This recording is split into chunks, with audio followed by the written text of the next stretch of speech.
The Haunting of Black Hollow School. The New Assignment. It was a chilly autumn afternoon when Claire Thompson received her first teaching assignment at Black Hollow Middle School, a small, isolated school nestled on the edge of a sleepy town. She was excited but also a little anxious. Moving to a new place and starting her teaching career wasn't easy. The moment she arrived at the school, though, she felt a strange, heavy atmosphere that made her pause for a moment. The school itself was a looming Gothic building, its dark brick walls draped in ivy, and windows that seemed too high and narrow. The surrounding trees, stripped of most of their leaves, swayed under the dull gray sky, casting eerie shadows over the playground. "Welcome to Black Hollow," said the principal, Mr. Hargrave, who greeted her at the entrance. He was an older man with tired eyes and a slightly stooped posture. "I hope you settle in well here. The kids can be a handful, but they're good kids." Claire smiled and nodded, but she couldn't shake the feeling that something was off. It wasn't just the building. It was the way Mr. Hargrave had said the last part, almost as if there was something more he wanted to tell her but didn't. Her classroom was located on the second floor, near the end of a long hallway. The corridors were dimly lit, the walls covered with old, faded class pictures. As she walked down the hallway, her footsteps echoed eerily in the empty space. "Room 213, she muttered, glancing at her classroom door. As she entered, the air inside felt colder than the rest of the building. She flicked on the lights, and the fluorescent bulbs buzzed to life, casting a dull yellow glow over the room. Everything seemed normal, at least for the moment. The first week. Her first few days at Black Hollow passed uneventfully. The students were shy but polite, the kind you'd expect in a small town. But there was one thing that kept nagging at her. Every day, she'd notice small things out of place in her classroom. A window would be open when she'd been sure she'd closed it. Her papers would be slightly shuffled around.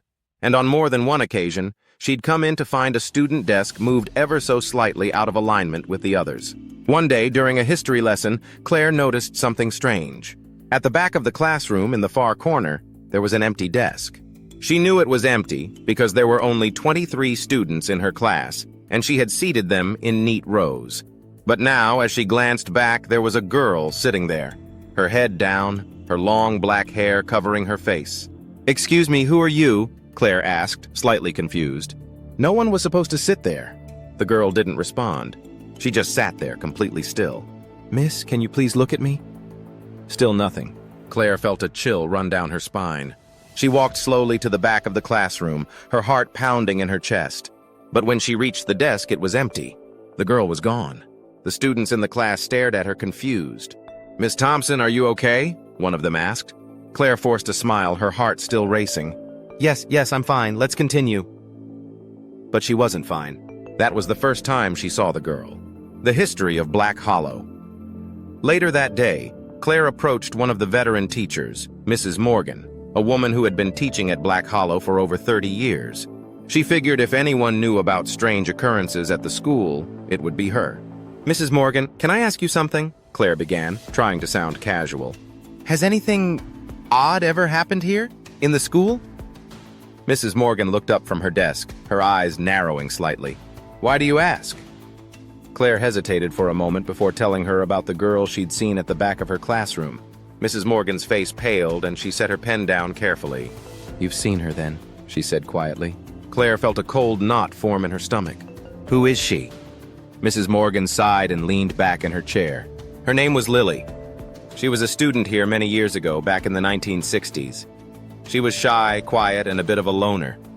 The other kids made fun of her, as kids often do. But what no one knew was just how deeply it affected her." Claire leaned in, listening intently. One day, after weeks of relentless teasing, Lily couldn't take it anymore. She disappeared. The last anyone saw of her was after school. She was sitting alone at her desk, just like you described.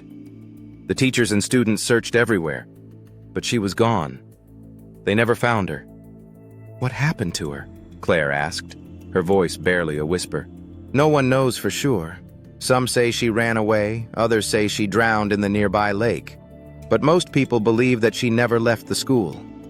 They say her spirit is still here, searching for something, maybe justice, maybe peace."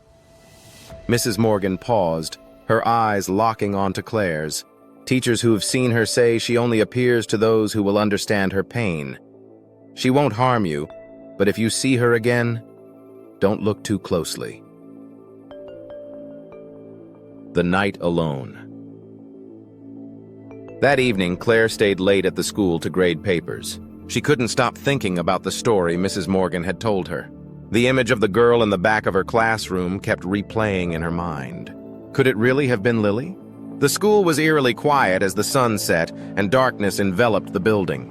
Claire had always hated being alone in places like this, but tonight felt different. The silence was oppressive, the air heavy. She glanced at the clock. It was almost 9 p.m. "I should go," she muttered, gathering her things.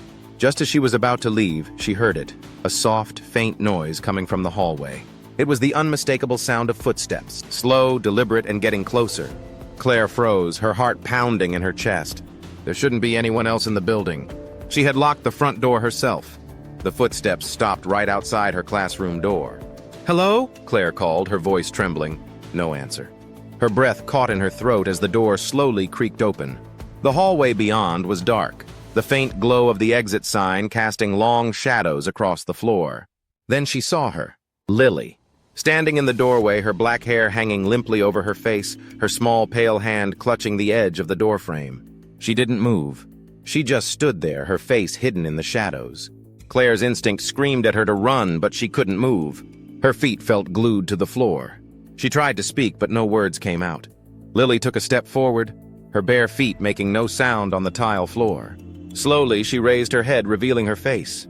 It was blank, hollow. Where her eyes should have been, there was only darkness. Her mouth hung open in a silent scream. Claire stumbled backward, knocking over a chair.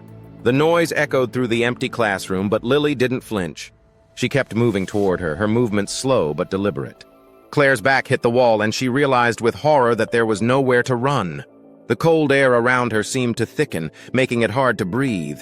Her vision blurred as the figure drew closer. Just as Lily reached out to touch her, the lights flickered, and the door slammed shut, as if an invisible force had intervened. The oppressive air lifted, and Claire gasped, finally able to move. The classroom was empty. Lily was gone. The final revelation: Claire didn't sleep that night. She tossed and turned in bed, her mind racing with what had happened. Had she imagined it?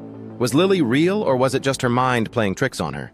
The next morning, she returned to the school, exhausted but determined to find answers.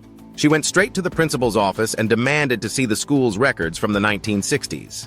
Mr. Hargrave hesitated, but eventually relented. "The school's history is complicated," he said softly, handing her an old, dusty file. Claire flipped through the records, her hands shaking.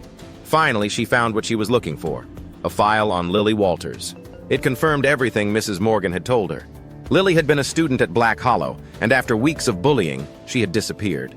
But there was something else in the file, a detail that chilled Claire to the bone. Lily hadn't just disappeared. According to the police report, her body had been found months later, hidden in a crawl space beneath the school's floorboards. She had been there the whole time. Claire felt her stomach turn as she read the last line of the report. Cause of death, unknown. Lily hadn't run away. She hadn't drowned. She had been hiding, waiting for someone to find her, but no one had. And now she was still waiting.